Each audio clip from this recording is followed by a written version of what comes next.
Welcome to the Ketones and Coffee Podcast with Lawrence Manaig, where we explore the ketogenic lifestyle and how it can improve your physical and mental health.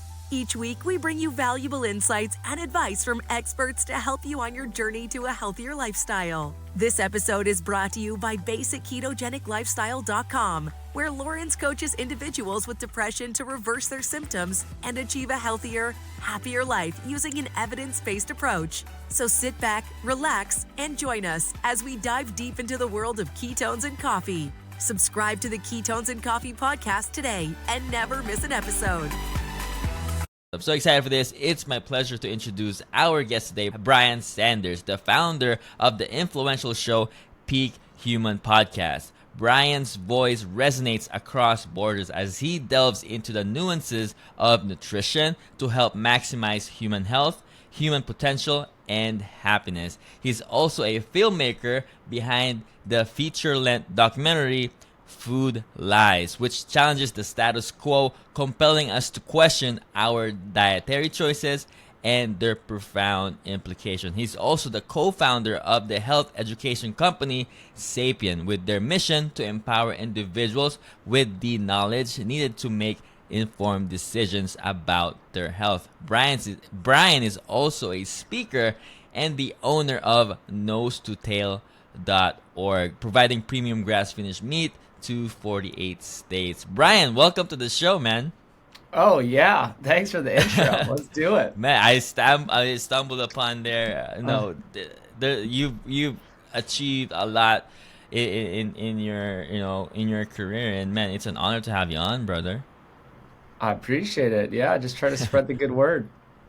And you're one of those people who are the driving force for change, and it's amazing to have an opportunity to have you on to get to know you today and to introduce you to our listeners, man. And you're obviously on a mission to dispel the lies about food. And I myself have been, a victim of the false messaging about food in general. But at some point, in my journey, I recognized that food is making us sick. And that turning point in our lives is crucial to these discussions for us and for our listeners to understand. And we try to follow the guidance, but we're just lucky enough to have the circumstances that life has throws at us, right? And this path. So, like I said, you are one of the trailblazers and the driving force of this community, but you didn't just wake up and got here, right? So if you could pinpoint that turning point of your life, Brian, and that got you to change, what exactly happened? Oh, wow. Yeah, I know the exact moment because it was a pretty sad story. I lost both my parents when I was 30. I mean, really, well, I guess it wasn't an exact moment. It was, over the course of a year when my mom started having really bad Alzheimer's and my dad told me he had cancer. So woke me up to health. I was 30 at the time. And that's kind of the time when you have to start looking at what you eat a little more. You start getting the dad bod. People say your metabolism starts slowing down, which actually isn't true. You're just less tolerated to eat the modern diet. And I was trying to do what I could. I was trying to do the food pyramid thing, like follow the dietary guidelines, eat all the right foods, whole grains, lean meats, tons of fruits and vegetables. And I was doing it, I was making my own food. I was following the advice, not eating red meat, tons of just whole grains and pasta and whole grain bread and the whole thing. Didn't work at all. I was just getting more overweight each year. I had all these problems, joint pain and acid reflux and all these different things that I just thought were going to get worse and worse over my life. And I made a few simple changes. I actually read the book Primal Blueprint by Mark Sisson. So people should know Mark. He's a legend. He just turned 70 and he's still like in the best shape of anyone I know. Read his book, made some simple changes, changed my diet and lifestyle. We can get into all this throughout the show, but skip ahead. It changed my whole body composition. Changed. I never counted calories. I never had to do anything. It just magically, quote, magically changed, and my conditions went away. I got healthier. I lost weight. All these things happened, and I just have been on this journey. Well, ever since. Well, not exactly ever since. That was 10 years ago. I'm 40 now. feel like I'm still in my 20s though. It's great. I then spent a few years more. I was in mechanical engineering, then I was in tech, and I was doing all these different, just normal kind of jobs. And then I realized 6 years ago, I need to make this film. I need to make Food Lies. I need to tell people about this. I need to stop the vegan propaganda. The day that I decided to make this film was when I watched What the Health. So it's one of those vegan propaganda films that just, said all the opposite of stuff that I know to be true. And I just had enough. So I decided to go full time into making this film. And it's actually a 6-part series now. And ever since, started my podcast along with that. I was interviewing so many great doctors and scientists. And I was like, well, why don't I get them on a podcast? Why not? Why just leave it for the film? So that's popped up along the way. The other stuff you mentioned has popped up along the way. Nose to tail, Sapien, stuff like that. Yeah. Yeah. Well, thank you for laying it out there. And I'm going to break this down. You made a sustainable way of living for yourself too, right? And you live a Sapien diet, and we'll talk about that later, and lifestyle. And the whole squad looks great. I'm looking through your Instagram, and everybody looks great. The tan is always on point. I can't imagine what that must have felt like when you lost your parents. And a lot of us had to go through, a major event in order for us to see what's actually going on, right? To go against the status quo, though, it's not easy, right? Unless there's something worth fighting for. And unfortunately, people get sick all the time, and the problem is they're not connecting it to the way they eat. If people did, connected it, we wouldn't have a problem today, right? Or maybe it's not that simple. What do you think? I'm curious of what gave you the idea to connect food and lifestyle to what's going on. Yeah, I think about this a lot because food, it's not always the obvious thing. Because, like you said, if it was super obvious, people would make more changes. But I do think it is hard because people don't want to make changes and they love to eat processed foods, right? They love to have junk food and they love to, just have cheap, convenient ways to eat. And so that's always going to be a problem. But it is this weird, kind of conundrum when it comes to food because the effects don't come for years later, maybe, or they come maybe the next day and you don't even realize it.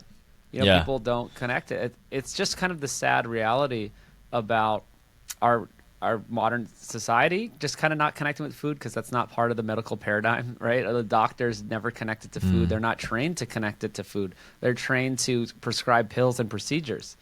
And that's a whole rabbit hole too, is like, how did we get this system, right? It's like, oh man, because before this system, this modern medical system, sick care system, big pharma system was around, people did think about food. And they did do natural remedies and lifestyle modifications, What happened to us? Years ago. The big systems took over. There's a lot of money to be made. 100 years ago, you go to a doctor, and they were like holistic doctors. They were all right now. It's like this oddity that you're like, oh, I'm a holistic doctor, and then people think, oh, what's that? Is that some woo-woo like weird stuff? Yeah. No, it's people who understand that food is medicine and that lifestyle matters and all this stuff. So. Yeah, that's a whole rabbit hole of why we got here. And it's a lot of money and a lot of power and influence and money and all this type of stuff. And that's also why it's not going to change.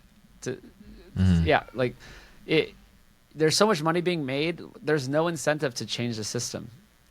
It's the exact opposite incentive. And the casualty is, regular people who actually, if you listen, like you said, your story is you're doing the exact same thing of what the government is saying, the guidelines. And I always tell people, like, if you wait for the government to tell you what to do and do the right thing, you're gonna wait a long time. That's not their best interest. The kind of the best interest of the government is to keep people in line, make them easy to just not like it's a conspiracy theory, really. It's just, hey, they want to control the population. It's kind of like a preschool. It's like the principal just wants to control the teachers that want to control the rugrats to be in line, right? Simple time. Let's make a schedule. Let's keep these people in line. That's always how it works. It's not a conspiracy at all. It's like their goal is to not have like a healthy individual. You kind of Yeah. have to. You're like usually the big systems, the bigger the system, and the bigger these rules and mandates and guidelines are coming down from, the worse it is for the individual person. You know what I mean? It's like when you Yeah. make broad, sweeping things for millions of people, that's usually really bad for the individual person. And I know discipline is a huge thing, right? But when they blame it on the person for not having discipline, right? Instead of just pointing at the food, it's a big concern too, right? When you say, "Hey, okay, you just got to be more disciplined. You just got to lose weight and exercise more." Oh, Right? yeah. That's a whole propaganda campaign actually. that actually started with Coca-Cola. So some of these big food companies, they paid for that. There was this, it's called the Lifestyle Medicine Science, something Yeah. Institute of Lifestyle Medicine. Someone can look it up later. It's Yeah. but they ILSI or ILMI, and the whole thing was just balance your calories, and you can drink Coca-Cola as long as you just exercise No more. way. And they started this campaign years ago to try to just hammer this into people that it made it their fault for eating too many calories, right? Yeah. It was a genius kind of thing. So I want to talk about, like, there's an image of what a healthy person looks like in the mainstream, and which probably is one of the biggest lies that contributes to sickness, right? When we talk about healthy people, what does that mean to you? Oh, wow. Yeah. I mean, truly healthy. I think there's only a couple % of the population that's truly healthy. If you look at the studies, between 88 and 93% of people are not metabolically healthy. That's just in the U.S. studies. I think it's even less people are actually healthy, because health is more than just not being sick. Health is feeling amazing, being fit, living into your being 70 like Mark Sisson, and still Yep. being able to do whatever. He's lifting weights, he's riding bikes on the beach, he's paddleboarding, he's doing all kinds of, he's playing ultimate frisbee, running, sprinting, jumping. I played with him in Miami. He's amazing. He's like faster than some of these like 20-year-olds. And that's health. And no one has that picture of health in modern society. It's kind of the opposite, which is really crazy. Yeah. There's like fat acceptance movement now, and they're putting an obese woman on a Yeah. cover of a magazine saying this is healthy. I don't know how to feel about that too. Well, yeah, I do know. I'm putting this into the film, and it's a very touchy subject, right? It's hard to broach the subject, because I do think that everyone should be loved, and you should love yourself, right? And you should have a positive self-image and good self-esteem, and like we can't make fun of people who are overweight, all this stuff, right? So there's a lot of good in that Yep. movement of just self-love and all that confidence. That's great. There's a but coming. But Okay. but you cannot say this is healthy. This is not Yeah. scientifically accurate at all. We put these studies in the film too of, as your weight increases, your risk for disease goes up and your mortality goes up, right? You die sooner the heavier you are. It's a very linear correlation, right? This is not disputed in the scientific literature, yet in the media or the mainstream culture, they try to say things like you can be healthy at every size. This is not true Yeah. at all. And so I think I know why this movement happened, though. For one, half of it's good, right? Let's have people be confident and not feel bad about themselves. But course. the other half is because they have the wrong recommendations. They have the wrong diet advice. If everything is wrong, then of course when you try to follow those guidelines, it doesn't work.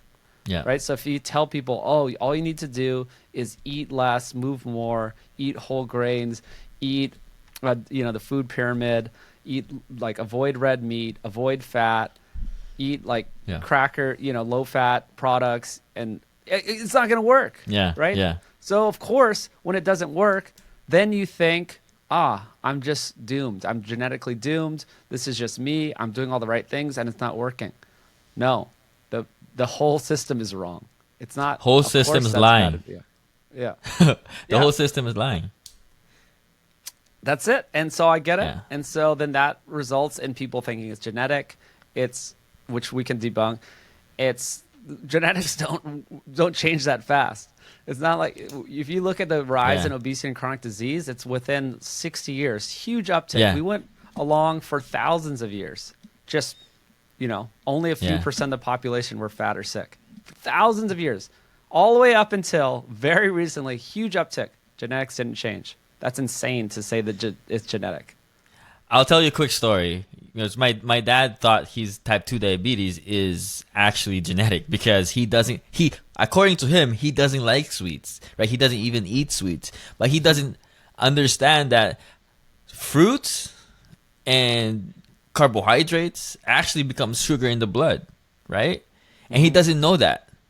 And why? And then, but he's not alone in that idea, right? That's what I thought before, doing all this research that I did.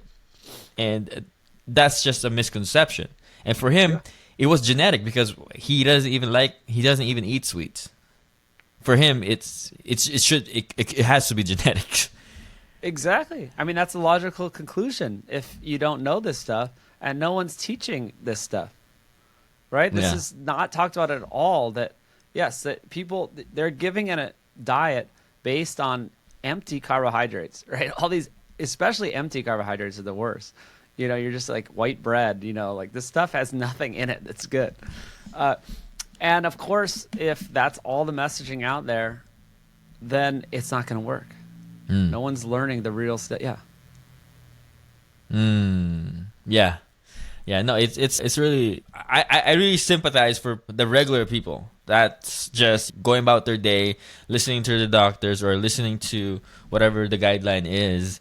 And for us, we are here spreading that message, but they're not hearing it, right? Because maybe they're not, because for us, like I said, you had connected it to food, right? I had connected it to food. There's something that happened to us that made us connect it to food. For some people, they could be, a health crisis, and they wouldn't even think about it's the food that they're eating, right? Oh, most people don't at all. It's insane. Even like, skin conditions. That's like kind of my weakness. There are some genetic components, right? There are epigenetics too, where it's like if your parents, grandparents have like a sort of weak point, then if you don't do the right things, then that weak point will be attacked in a sense, right? So it's like, so I went to the skin doctor for some things, and I was like, I think it had something to do with my diet. It's like if I like slip up, this was like 5 years ago, I think it was 7 years ago, maybe. I'm like, I'm like, I eat this like on the weekend, and then it like my like skin thing gets worse.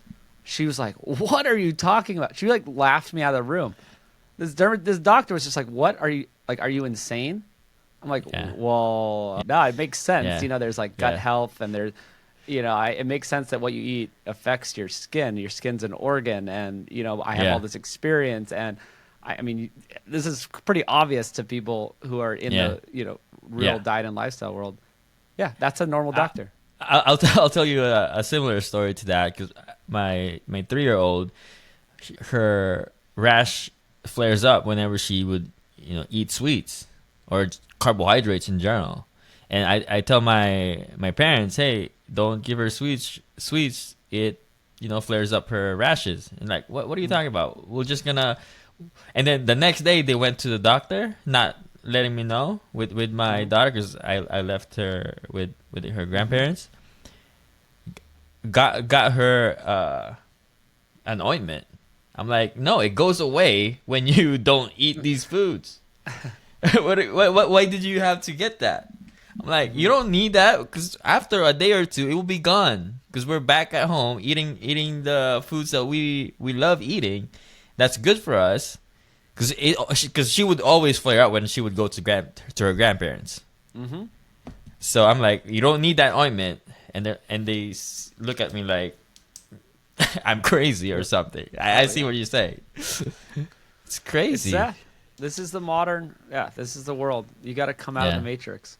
Yeah, you got to kind of. Is that how you felt coming out the matrix too? Oh yeah, I mean, I came out of the matrix even more in the past few years, where it's like, man, the society is just set up in just a completely backwards way.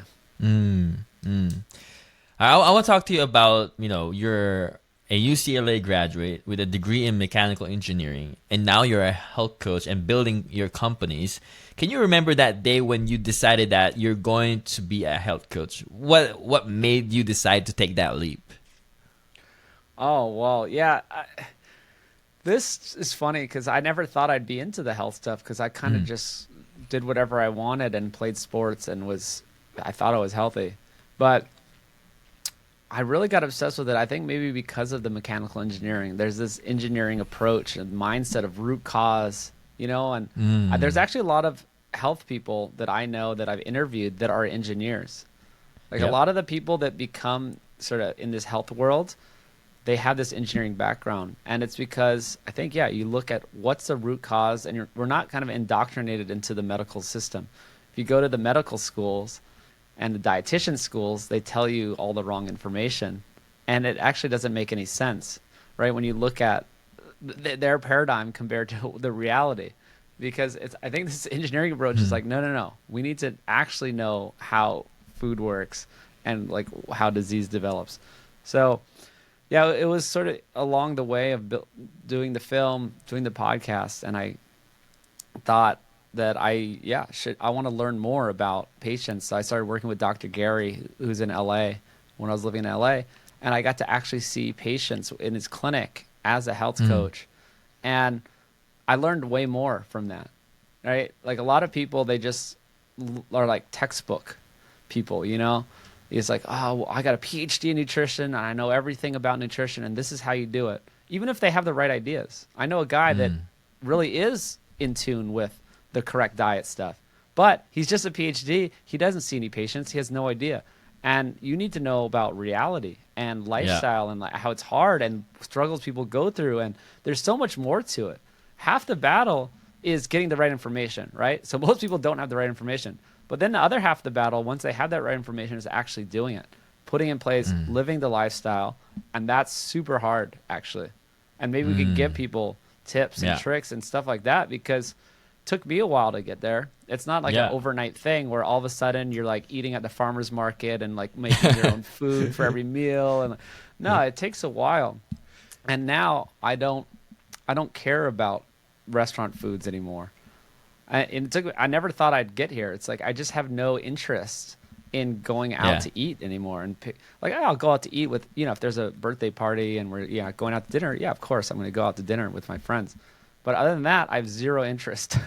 And part of it is learning how to cook.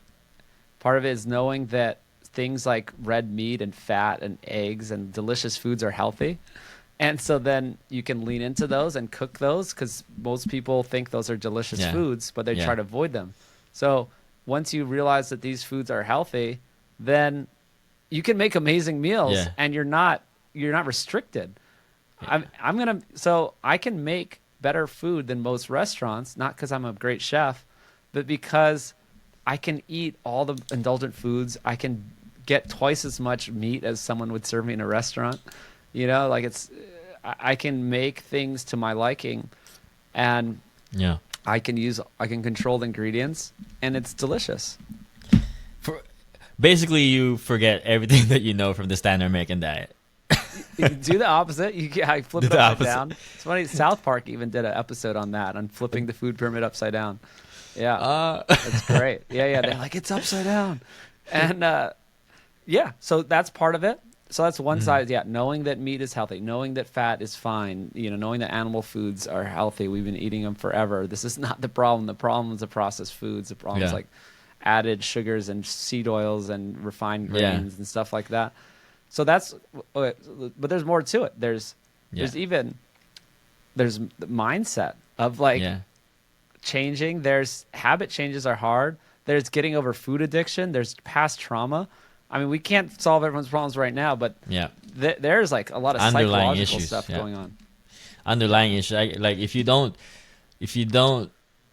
deal with the underlying issues first, you're just gonna feel that you're depriving yourself because you have a lot of limiting beliefs to start it, right? I mean, for someone, do you really have to?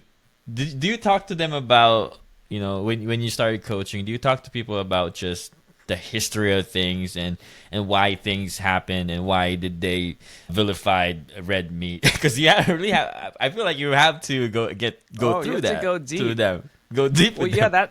that's part of the problem is the doctors don't have time to do that, right? There's no medical system or paradigm or reimbursement for this stuff. Right. Like you really do Insurance. need to go take No like insurance. hours. Yes, there's no insurance model. There's no incentive to do this. So Yeah. you have to find someone like a health coach that can dig into this stuff for you.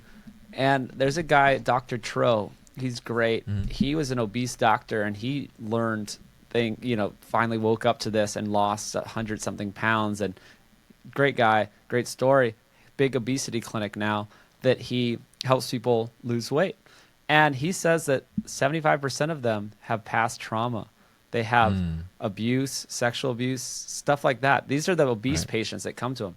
It is this like trauma. There is more to it. It's like I think there's these kind of self-destructive behaviors around eating and binge eating. And I've heard this for years. I used to listen to Dr. Drew a lot talking about, and they would talk to people who were abused, a lot of these females that were abused when they're younger, and they would overeat to kind of put up a wall, put up even like a physical barrier so they weren't attractive to people. Like, it's really crazy how this stuff works. Wow. Is the psychology between why people overeat and become overweight. And there's just so much more to it that you have to dig into. So it's like, I mean, I actually had problems with binge eating like years ago, and going on this diet and animal based and, lower carb and all that has helped me with that. Because if I'm eating nutrient dense foods that are really satiating, I'm really big into this idea of nutrients and satiety, and if you're getting enough protein and nutrients, that you are full. So now that I changed the way I eat, I don't binge eat anymore. It's like I am full. Yeah. Like part of it could be psychological, and maybe changing my health has helped my psychology and mental health too. But it's also just literally being full, where you don't want to eat anymore. But because I actually looked up this study recently, there's a study that said they looked at binge eaters, and it said 100% of binge eaters binge on ultra processed foods, or the foods that they binged on were ultra processed. These are right? No Yeah. one binge eats on like a steak. It's like you can't eat that much. Yeah. This is why we have to tell our stories, because someone will resonate to your story, and that's why I call people like you, who are really true practitioners, right? You have this story, people resonate with your story because you've done it, you've lived it, and you know how to, for example, binge eating, right? You know how to get around that, and for someone that has binge eating, you would know. Again, like you said, it's not about it's one thing to know, right? In school, you get trained in school, but it's another thing to actually get through it and know what's actually going on outside. Oh yeah, I gotta cut in there because I posted about this on my Instagram recently. It's Food Lies, by the way.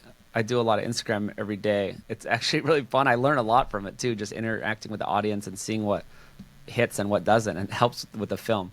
But anyway, but there's this woman who was very obese, and she was talking about binge eating recovery, and they had her eating junk food. They just were like, eat less junk food. She did this like day in the life of a binge eater. She had a donut for breakfast with a soda. She had everything was just processed foods and fast food, but she was like eating less.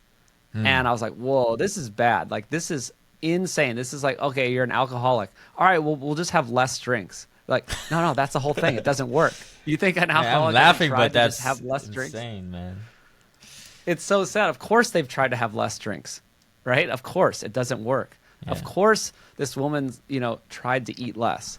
You cannot solve a binge eating disorder, a severe one, especially, by just eating less junk food. Yeah. Like, of course it's not going to work. And then in the next video, she's like, oh, back to day one, start over, I'm not binge eating free anymore. It didn't work. So you need to change what you eat. You need to get a whole new paradigm. And it's the opposite of the guidelines though. Right? I also get why it doesn't work, because they're telling people to eat the wrong things. And it's almost impossible to not overeat the processed foods that they're right. Like even bread and pasta, those are processed foods. Yeah. right? It's not like that's a whole food in nature. No, this is a highly processed food that has low energy, high amount of energy and low nutrients. I'm really into this concept of nutrients versus energy, but of course it's not going to work.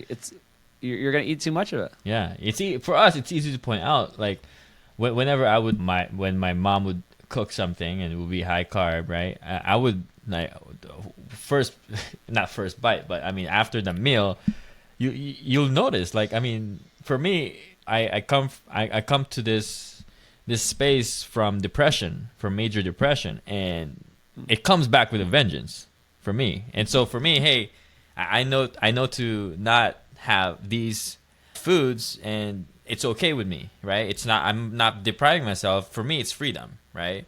And for some people, they haven't felt good in a while. They don't know what feeling good feels like anymore. So for them, it's just normal, right?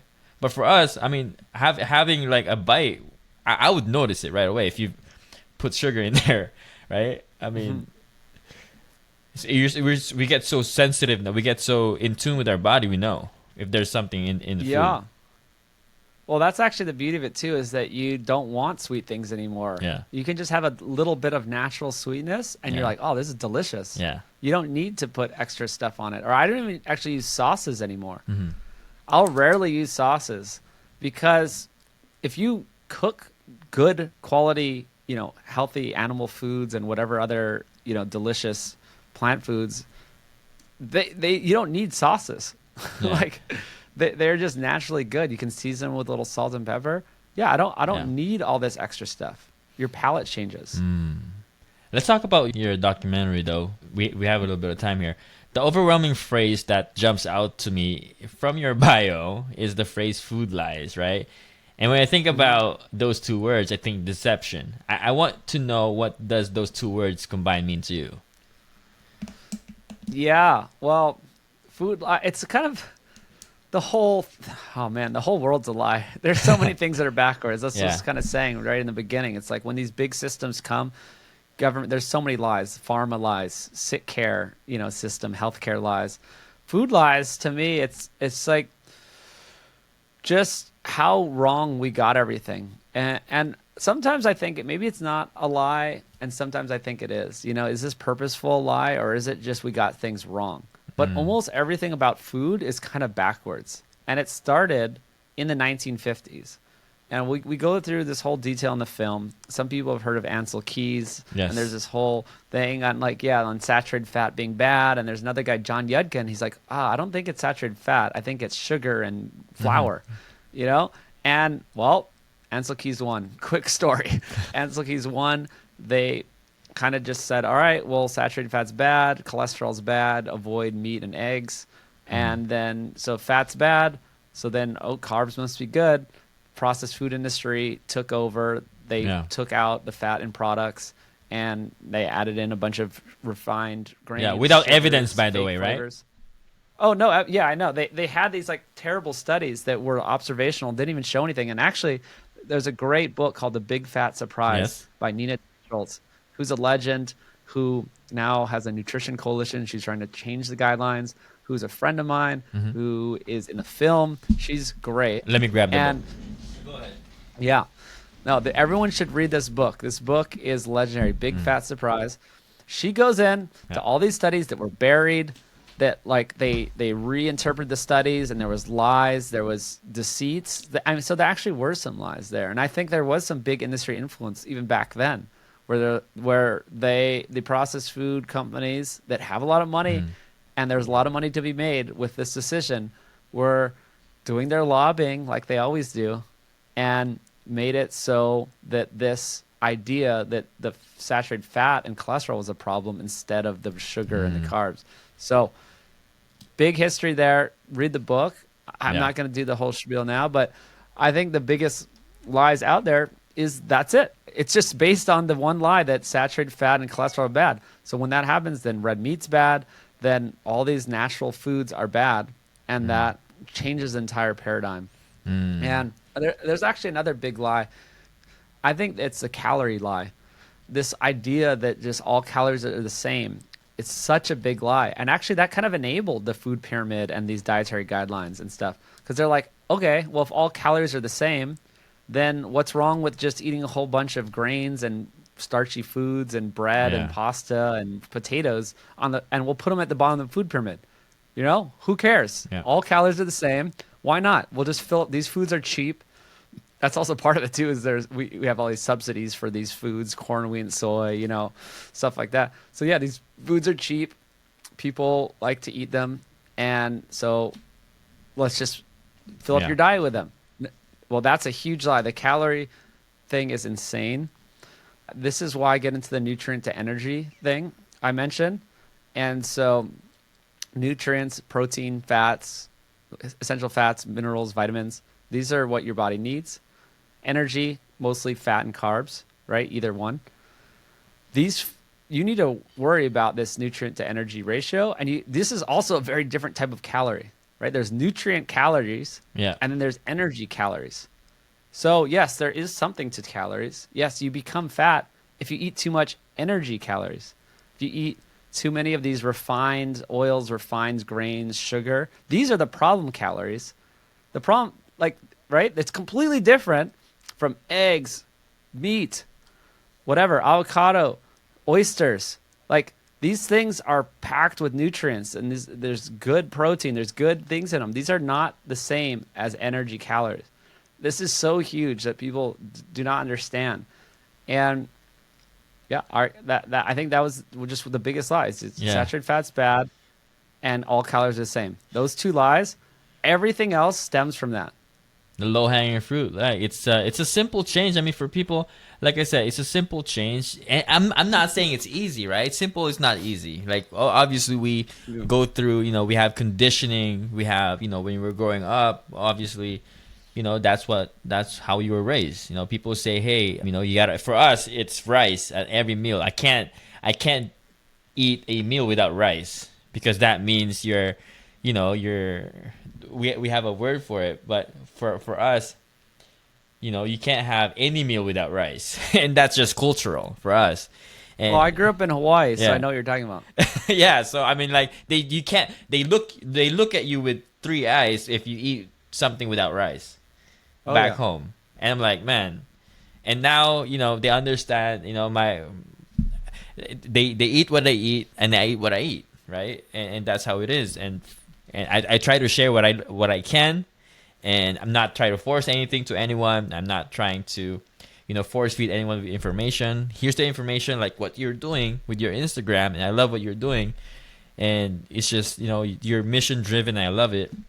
And you're just out here not, you know, force feeding people. You're just here's my result, right? Here's other people's result, and you take it how it resonates with you, right? So that's why I love what you're doing. We talked about misconception. Now you talked about environmental and ethical concerns. I want to talk about that real quick. How and often associated with food choices. What does that mean to the regular customer, though?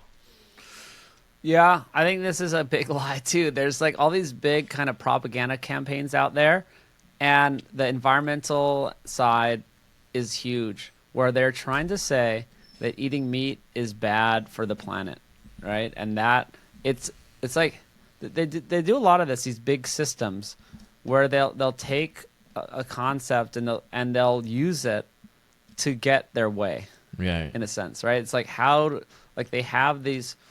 To zoom out, right, they have these ideas of what kind of world they want, and a lot of it's around money and control, and so then they can push different narratives to get that. Wait, one of these narratives, Brian, let me stop you. Are you saying that they're using these people that are actually concerned with the environment, and these people are using that emotion to drive what they want? Yes. Because if they're really concerned about the environment, they would go to where the big concerns are, like flying their private jet around, or all just the cities. And well, the big industry is what drives most of the problems, right? So you mentioned, oh, well, food is a big factor in environmental. That is not true for like emissions, for stuff like that. I mean, yes, we don't want to pollute the environment. Obviously, I don't want people just putting toxic sludge in the environment. I don't I'm not for factory farming, right? I'm not for all these big chemical pesticide use, stuff like that. Yes, there's some obvious stuff that we don't want to do.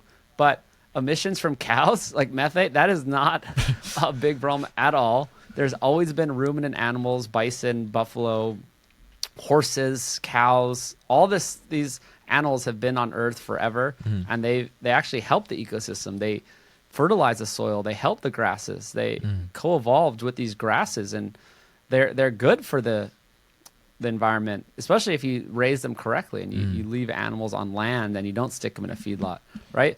But even if you do, they're actually a very low part of the equation. Very small amount of these emissions and problems come from animals. It's only about 4%. So there's only a couple percent from cows. And so that's how I know it's a fake narrative that's kind of a propaganda, because if we're looking at something like cows that have, 2% or animal agriculture 4%, all agriculture is another 4% of these emissions, that doesn't move the needle. Yeah. What moves the needle is this giant industry, creating everything else in society.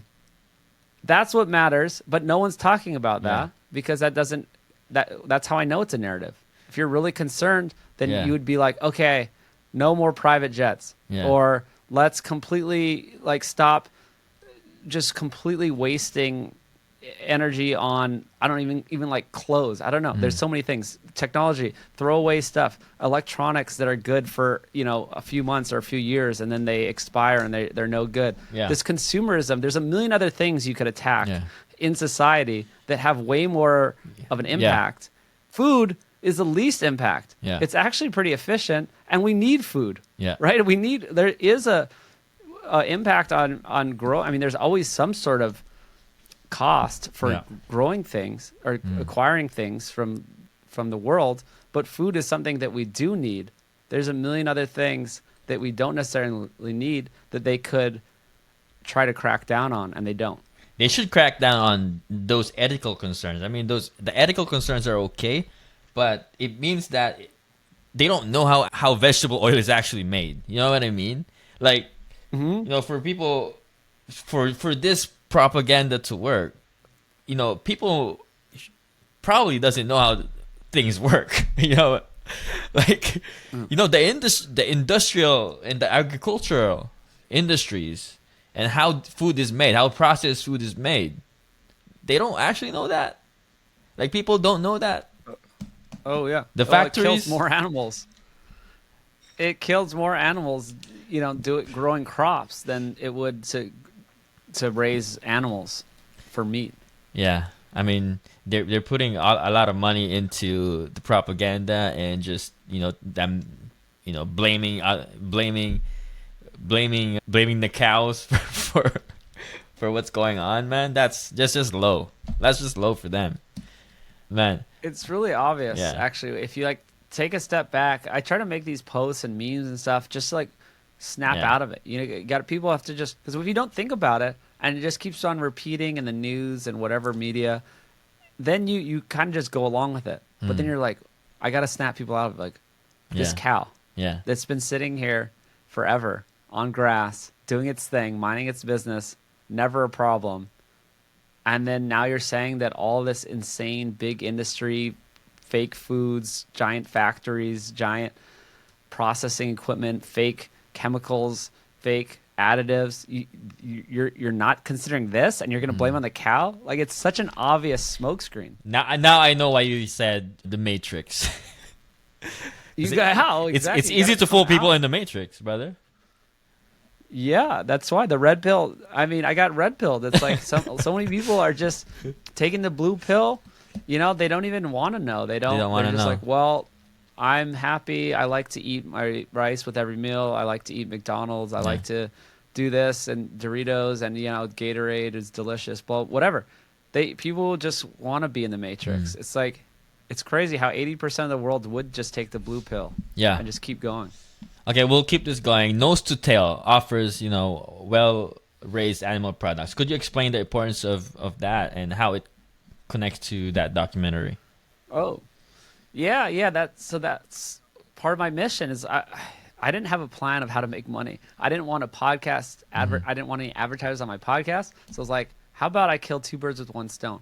I'll do something I believe in, and that can be my own advertiser. So I started Nose to Tail, because that's part of the story of how do we raise animals correctly. And if you're talking about the ethical side or the environmental side, if you use regenerative techniques, which we use, then it all works out. It's ethical, and it actually helps the environment. It actually helps the soil. It's the opposite of these big mainstream systems that just, they put like 1 million chickens, like literally 1 million chickens in one warehouse, and it's like this giant warehouse. They have no access to light, stuff like that. Not healthy, not a good way to do it. Feeding them all this fake corn, soy, feed. So yeah, I encourage people to go find the opposite of that. Find the people who are doing it correctly. You can go to your farmer's market. I lived in LA for many years. LA, concrete jungle, right? Not what you think of when you think of like farmers markets. Tons of farmers markets all over LA. Yeah. You can get them anywhere. And these people come in with their good food, costs a little more, but it's way better. You get the better eggs, you get the better meat, better produce. And then, I also just put it online for my nosetail.org. Yeah, you can order it to the 48 states. Yeah, it's so easy now, right? It's you don't have an excuse to not do it like before. It's so much easier now. I want to ask you though, what do you hope to achieve with this film? Oh, well, I know what's going to happen. We're going to change the way people think about food. Completely change. It's going to be the real game changer. That's a pun intended, because The Game Changers was a bogus vegan propaganda film that came out a few years ago. But it was out on Netflix. But it made a big splash, right? Yeah. All these people saw it. They used all these kind of techniques of, we have these athletes, like famous athletes in this film. Well, not even famous, really. It was just some like random athletes. But they're using all these techniques to try to get people to avoid meat, and it's like this vegan ideology, and it's not based on science. But it was really popular, and people went vegan because of it. So that's how I know that our film series now is going to make a huge change, because people, they watch Netflix. We're trying to get on Netflix. We're going to get on some major platform for sure. People watch these things, and it does change their views. It does change their habits. Like, they actually will pay attention to, something that's bite-sized, like a film series, like whatever, 30-minute episode or even a 90-minute documentary. People aren't going to do all the stuff that you and I have done. You probably read, so many books, listened to so many hundreds of hours, thousands of hours of content on this stuff. And now people aren't going to do that. Normal people aren't going to do that, but they will watch a film on Netflix or a series on Netflix. So that's how I know it's going to make huge change. And we're putting all this information that I've gathered over 10 years into this film. And that's the hard part.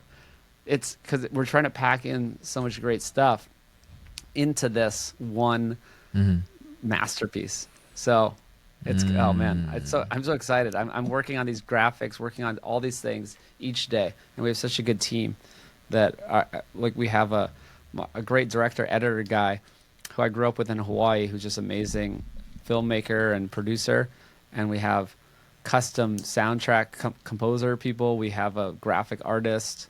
All these people are sort of half donating their time. Yeah. My guy's working for free. The other guys are working for like half price, so it's great. You're still crowdfunding for the documentary? Yeah, we are, and we need it. So none of the money goes to me or even my direct editor. It all just goes to the professionals we have to hire. This is like a very professional thing. This is not, some YouTube video we're going to throw out there. Yeah. This is like full quality. Watch the intro. Go to Food Lie's YouTube. Yeah. There's a 3.5-minute intro on YouTube. Gotta watch that thing. You'll understand. We are going all in. This is a big thing. That'll tell you. We'll link it down in the description box below so people can support the project. We're almost out of time, but if there's one thing you want our listeners to take away from this interview, what is it, Brian? There's a lot here, but what's there's the one a thing? lot. Yeah, I try to think of like little things that help people. This is one of mine. Is eat densely, move intensely. Mm.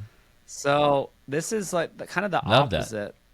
Not the opposite, but a way more helpful version. You know, people say eat less, move more, and it's stupid. It doesn't tell you anything. Everyone in the entire planet wants to eat less and move more, and it doesn't work, and it's meaningless advice, right? Completely meaningless. Oh, you want to get rich? Just make more money than you spend. Oh, wow. Great advice, buddy. No, it's pointless. Yeah. Eat densely, move intensely kind of gives you Densely, some move actionable things to intensely. do.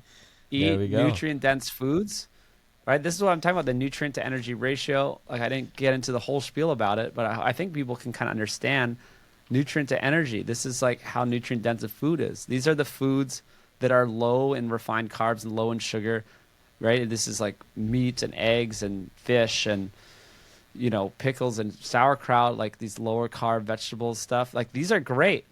These are nutrient dense foods. Like, you're going to win the battle of hunger. You're going to win the battle of losing weight with these nutrient dense foods. So Yeah. you have to eat densely and then move intensely. Yeah. I mean, I don't think that jogging is a great form of exercise. I think it's kind of inefficient. I think people, it's a little bit of this ancestral approach of like, what did our ancestors do? You lifted heavy things, you sprint, you know, like you move intensely. I actually only lift weights 25 minutes twice a week.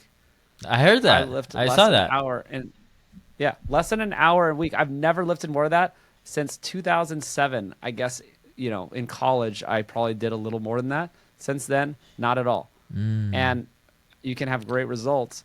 Focus on nutrition. Focus on nutrition, way more important than anything. And then once you dial that in, do some quicker stuff. I don't know. You don't have to do intense exercise or lift weights. I just think it's an efficient way to get a lot of gains, like without a lot of time. Awesome. And I will link everything in the I can't even say that description box below, so you guys can check that out. The film, you can support the film, Food Lies. Where can people find you, Brian? Yeah, Instagram, or just search Food Lies on any platform. Twitter, Facebook, YouTube, Instagram. Just search Food Lies, and I'm there daily. Awesome, Brian. Thank you so much, man, for coming on, man. That was amazing, man. Thank you for sharing your story here. Thank you, man. Awesome, brother. Subscribe to the Ketones and Coffee podcast today and never miss an episode.